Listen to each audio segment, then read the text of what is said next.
Fala galerinha! Que horrível.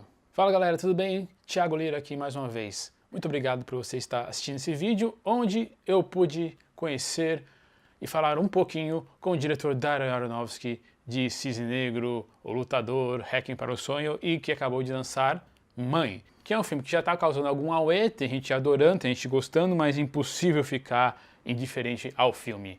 A questão é que você gostando ou não, vale muito a pena, vale muito a pena ouvir o que o diretor tem para falar sobre Mãe. Então, dá uma olhada aí nos melhores momentos da coletiva de imprensa, que inclusive eu pude também fazer uma pergunta e é a primeira delas. Lembre-se que tem uns leves spoilers aí de Mãe, caso você não tenha assistido, mas caso você queira compreender um pouquinho mais o filme, dá uma olhada nas palavras do diretor e depois não esqueça de ler a crítica que está linkada aqui embaixo na descrição do vídeo, tá bem?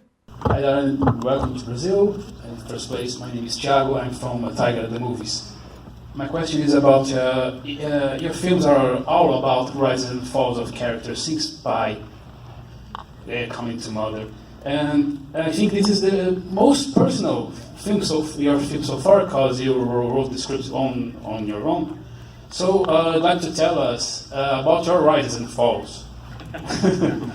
And how that connects to people who already watched your movie, watched The Mother, and said that you were too much egocentric, perhaps.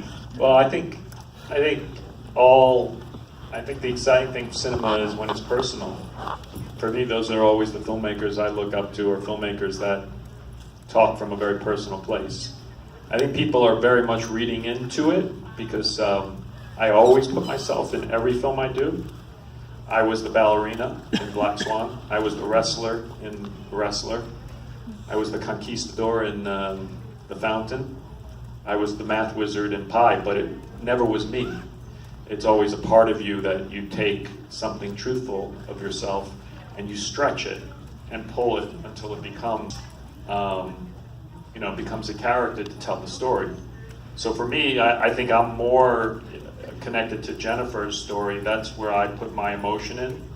But there were elements that I put into Javier Bardem's character as well. So that's how I always do it. It's the only way I know how to tell stories are when they're my stories. It was a very different process, but I think that was also part of the excitement of it, and also I kind of have to keep it fresh and new. I've been doing it now for 20 years, so I wanted to kind of change my whole way of working and see if I could do something in a different way. So I just sort of decided to sort of follow this path of a single emotion and see where it would take me. I was very inspired by singer-songwriters who can take a single emotion and turn it into a song in a day. As filmmakers, it takes a really long time to get an idea out there, but I was very interested in sort of following a single emotion and seeing if I could tell an entire film with that intent. The initial draft was a 5-day draft, but what happened is, that always happens. I always write really quickly when I write, but we started to work on it to try to figure out what was this energy that was in there. But as soon as we started to pull on it, it was kind of like when you wake up in the morning and you're trying to remember your dream and it sort of disappears into the ether. And so it only worked as it was, and we ended up going back to it because it sort of has this dream nightmare logic, and that's kind of what made it special. I'm very much an optimist, and I think the passion behind this piece was hope. I think by showing tragedy, you can actually reveal the light. That's what Hubert Selby Jr., the author of Réquiem for a Dream, taught me, was that by looking in the darkest places is where you see the light. And I think we're not in the final chapter of our relationship with Mother Nature. It hasn't been written yet. She hasn't blown us up yet. And I think there's still time to change. I mean, I think Jennifer responded to the material so quickly and so absolutely because she thought it was something very, very different for her to play, but also really important for what she believes. I think she immediately connected with this idea of playing the spirit of a home, one that is full of gifts and imagine always giving, just like our planet is here, gives us all these resources and all of this beauty, and how that spirit deals with these guests that are rude and disrespectful. I wrote this in 2015. I wrote this in the 8th year of Obama. It's coincidental, or I don't know, tragic that it's coming out in the first year of Trump. But that, so I imagine Jordan's film and Sophia's films were conceived before Trump was elected. And like everyone on the planet, we never thought that it would be possible the day after the election. Some of us still don't believe it's possible, but it is. But I think it's interesting. For me, it really went back to the metaphor and the allegory of people on this planet and how we treat the planet, and trying to tell a film from her perspective for the first time, to try to personify the earth, and that was the vision. And then it connected very much with another layer of a love story between a creator, older man, and a younger caregiver, and their marriage starting to fall apart. And those two things kind of fit really well together, and they stretched and morphed into each other. But it's a very interesting, article to write what you're saying. So, and I'm glad to be alongside those filmmakers. Thank you. Would you have done it differently if you'd written it after the election? I mean, it would have been much, much, much angrier. I wrote this very, very frustrated and filled with a lot of rage in the 8th year of Obama, because the reality is it's a mess. And even underneath Obama, things were changing way too slow to save us and to save the planet for our grandchildren, maybe even our children. The one nice thing about Trump is that now finally we can actually see the cancer. So that's the only thing. Everything's been unmasked, and so that's the only upside I have. That's sad. It's a tough time. Yes, it is. I mean, the only interpretation I don't like is that it's dark for dark's sake. That's people who are completely missing the point. Personal pet peeve of mine is how much violence we have in entertainment, and it's usually treated not realistically. And I think fake violence on film is very, very dangerous, just like fake sexuality is very, very dangerous. And I think you should treat these things with respect and truth. And I think once you actually, put a gunshot onto film and actually portray what a gunshot really sounds like, it's a very different experience than a big action movie.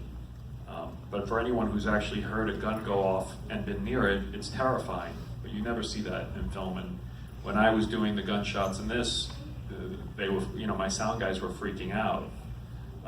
But that was the idea, was to capture the intensity of what violence really is. It's going to make a lot of people very unhappy. Filmmaking is filmmaking. No matter what budget range you're working in, there's always going to be someone who's giving you the money, even if it was the $20,000 that I made Pie with, or the $100 million I made Noah with. There's always going to be someone who's going to be nervous about that and want certain things in return. And then you always have a limited amount of money, and because I think me and my team are very ambitious, we try to make things as good as possible and put as much on the screen as we can. We're always pushing the limits of what the money allows. So I don't think the process was really different. I mean, the final 25, 30 minutes of this film was a kind of huge, crazy pitch that we never really attempted. In Réquiem for a Dream, we did a scene where the old lady's apartment splits apart and the fridge comes alive, but that was only a couple of minutes. In Black Swan, as she turns into the Black Swan, that was a couple of minutes. This, we were like, we're going to try to do it for 25 minutes and maintain a fevered pitch. And it took us, I think, 18 days to shoot that sequence. And every day the house was changing and evolving and morphing. And technically, it is by far the most difficult, challenging thing me and my team ever pulled off. So, but every day was very, very hard because you had to sort of keep Jennifer Lawrence and her character grounded in the reality of this house, but then also allow this world to be breaking apart and splitting apart in increasingly insane ways. I think it all started with, I always imagined when I wrote it, some sort of Victorian house in the middle of a field, but I didn't really think that detailed. I think I wrote, living room, and I knew there would be a study, and I didn't really know what it was going to look like. Then the first thing we did, we started to look for locations, because it's always, there's something great about working in a real location versus a set in a real house, and to build off of it. But we couldn't find anything that would work. But one thing we did find out is that during the Victorian era, they actually built these octagon-shaped houses. And back then, the science of it was actually developed by a guy, a phrenologist, which were the people who used to feel that the outside of your head to tell you what you were good at. And it was something in the Victorian era. And the scientists said that the octagon is the perfect shape for the brain. So that was enough of an idea for us to start with and to build off of. But it also allowed us to kind of make a house with all weird shaped rooms and lots of diagonals, so you weren't constantly shooting into flat walls. When it came time to shoot, we talked about, I really wanted to be grounded and realistic. So we actually had to build the house kind of twice. We built the first floor out in a field in the middle of nowhere, so that it was, during all the daylight sequences, we could have real greenery coming through.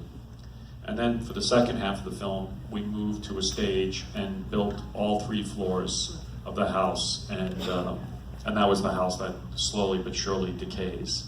The handheld camera was always about trying to put the audience into Jennifer Lawrence's head. There's only 3 shots in the film. We're either over her shoulder, on her face, or what she's looking at. That's it. And so there's an intensity to that I knew would be really fun to try and give the audience for 2 hours what it feels like to be this character. Good? Okay.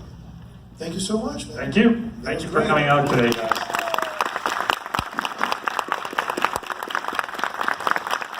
Então, esses foram os melhores momentos da coletiva de imprensa com Darren Aronofsky.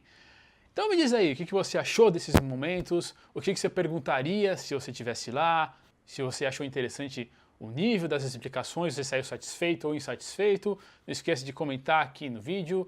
Me fala também o que você achou de Mãe, pode ser tanto aqui como na minha crítica lá no site. Também não esqueça de compartilhar esse vídeo, dar o joinha se você gostou e também dar uma olhada nesses últimos vídeos aqui, onde eu também pude estar presente conversando com outros diretores e atores, viu? Muito obrigado aí e a gente se vê no cinema.